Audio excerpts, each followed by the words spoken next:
Foot.fr, fournisseur officiel de football. Bonjour à toutes et à tous et bienvenue dans ce nouveau JT Foot Mercato. On commence fort avec l'Olympique de Marseille qui est plus que jamais actif dans ce mercato estival. Le tandem Pablo Longoria-Mehdi Benatia enchaîne recrue après recrue pour donner au nouvel entraîneur Roberto De Zerbi un effectif de qualité avec diverses options pour chaque poste. Justement, au poste d'attaquant axial, l'OM cherche un candidat pour remplacer Pierre-Emerick Aubameyang. Alors certes, Mason Greenwood peut dépanner, mais les pistes se multiplient pour le secteur offensif. Selon le journal portugais Abola, l'OM s'intéresse à Simon Banza. Cet attaquant congolais a longtemps évolué au RC Lens. Désormais au SC Braga, l'attaquant a inscrit 21 buts en championnat et est placé en deuxième position au classement des buteurs de Liga Portugal derrière Gyökeres. Le montant pour s'offrir Simon Banza est estimé entre 15 à 20 millions d'euros, un peu cher pour l'OM qui sait se montrer convaincant dans les négociations. Affaire à suivre. Du côté des cages, les Phocéens galèrent un peu. Le gardien Philippe Jorgensen, qui était l'une des priorités à ce poste, a signé du côté de Chelsea et le deuxième gardien dans le viseur, Timon Wellenreuther,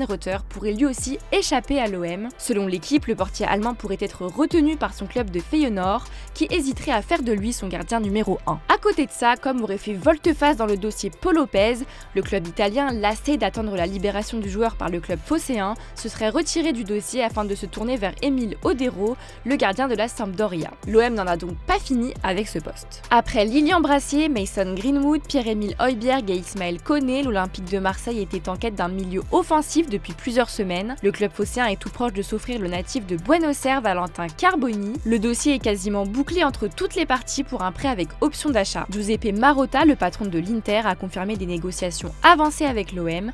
Valentin Carboni, je pense que nous nous rapprocherons de Marseille pour un transfert temporaire, mais nous l'aurons toujours sous contrôle et il restera lié à l'Inter Milan, a expliqué le président du champion d'Italie en titre. Ça sent bon pour l'Olympique de Marseille, en passe de boucler une nouvelle signature de taille. Le club marseillais continue en parallèle de renforcer son programme de post-formation.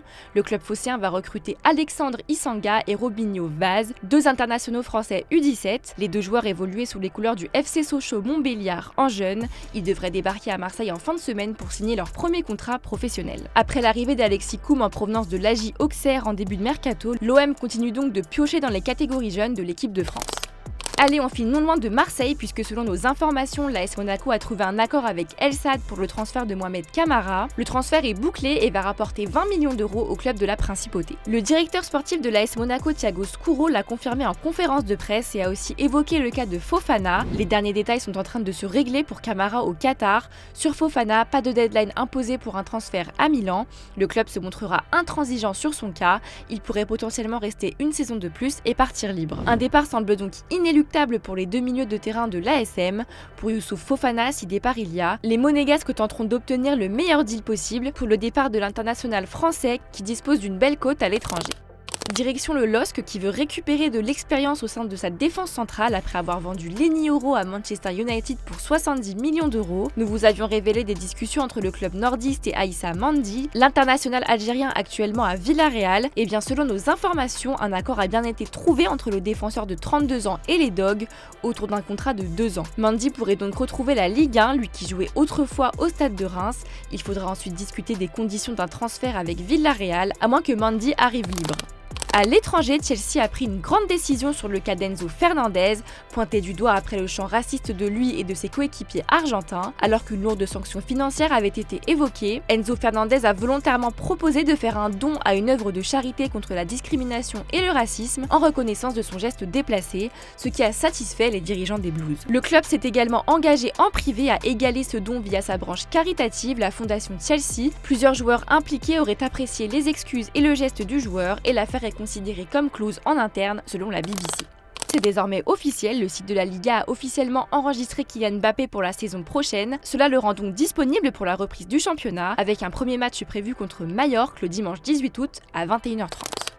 D'ailleurs, l'attaquant du FC Barcelone Robert Lewandowski a évoqué l'arrivée de Mbappé au Real Madrid qu'il voit comme un défi. No estoy seguro que Kylian es una delantero como yo. Creo que Kylian juega a otra posición, tiene también otro estilo de fútbol, pero sí, claro, es un buen jugador, sí, pero hay otras cosas creo que más importante es donde miramos que tenemos por dentro para nosotros. Si sabemos que jugamos bueno de este minuto hasta el final cada partido y que sí tenemos que fuerza, pero al final sí, claro, Real Madrid el año pasado han ganado la Liga, Champions League también. Pero eso es en fútbol, si tú no puedes ganar, venir nueva temporada y si tú preparar buena toda temporada y tienes una idea dónde quieres ir a la final, puedes creer al títulos también. D'ailleurs, au Real Madrid, des rumeurs refont surface sur un possible retour de Zinedine Zidane. Ces derniers temps, la presse espagnole évoquait un rapprochement entre la direction madrilène et le français. Mario Cortegana, journaliste de The Athletic, explique qu'un retour sur le banc du Real Madrid dans un avenir pas si lointain est tout à fait possible. Et on le sait, Carlo Ancelotti ne devrait pas s'éterniser. Le Real Madrid va bientôt débuter sa pré-saison aux États-Unis, mais tout ne s'est pas passé comme prévu pour se rendre sur le sol américain. Francesco Mauri, le premier assistant du duo Carlo Davide Ancelotti, n'a pas pu être du voyage à cause d'un problème de passeport, d'après les informations de Relevo. Un manque à gagner terrible pour le Real qui va donc commencer sa préparation du côté de Chicago sans l'un des principaux cerveaux du staff de Don Carlo. Le problème devrait cependant être réglé assez rapidement par le Real Madrid. Le club merengue a entamé les démarches pour le faire débarquer outre-Atlantique avant le premier match de la tournée américaine. Le Real Madrid affrontera l'AC Milan le 1er août. On reste en Espagne et cette fois du côté de la sélection. Pep Guardiola a reconnu être complètement fan de Lamine Yamal et demande régulièrement de ses nouvelles auprès de Rodri. Lorsque Rodri revient de l'équipe nationale, je lui pose toujours la question et il parle de lui en termes élogieux. Vous voyez, à cet âge, si vous jouez pour le Barça avec continuité et que vous allez ensuite en équipe nationale pour jouer, c'est parce que vous êtes spécial. Si Xavi l'a fait débuter, c'est parce qu'il a vu quelque chose de différent des autres, a révélé Guardiola dans les colonnes de Sport. Le tacticien de 53 ans espère cependant pour Yamal qu'il parviendra à durer dans le temps. Le football est un sport qui peut aller très vite et le Catalan le sait mieux que quiconque. J'espère que lorsqu'il aura 25 ans, nous ne serons pas fatigués de lui. Ce sont des choses qui arrivent. Les attentes sont très élevées, il y aura des baisses de performance, mais nous devons rester calmes. Son potentiel est spectaculaire, il joue très bien, il est décisif. Des mots qui devraient toucher Lamine Yamal, surtout lorsqu'on connaît l'importance que peut avoir Pep Guardiola dans le football moderne, en particulier du côté de Barcelone.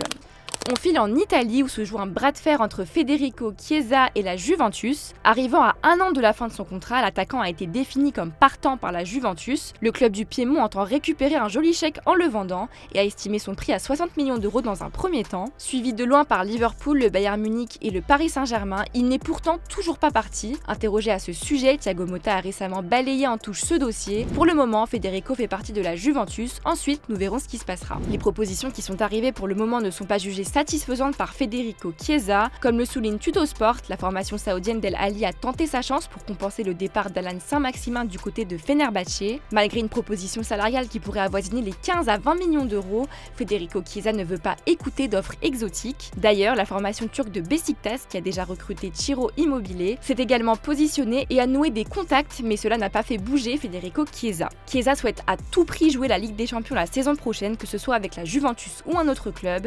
C'est d'ailleurs pour cela qui temporise et semble ouvert à collaborer avec Thiago Motta. De son côté, la Juventus trépigne d'impatience et souhaite toujours réaliser une grosse vente avec son joueur.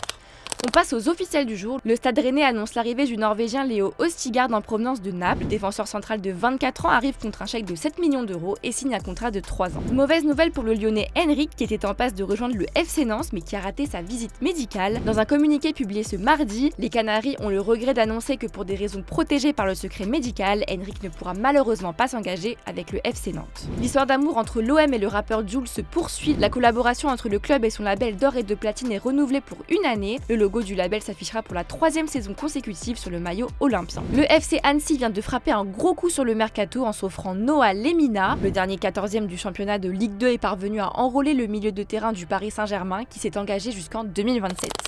On termine avec l'image du jour qui met à l'honneur Zlatan Ibrahimovic en discussion assez froide avec Pep Guardiola. Je vous laisse là-dessus, bonne soirée et à demain, ciao.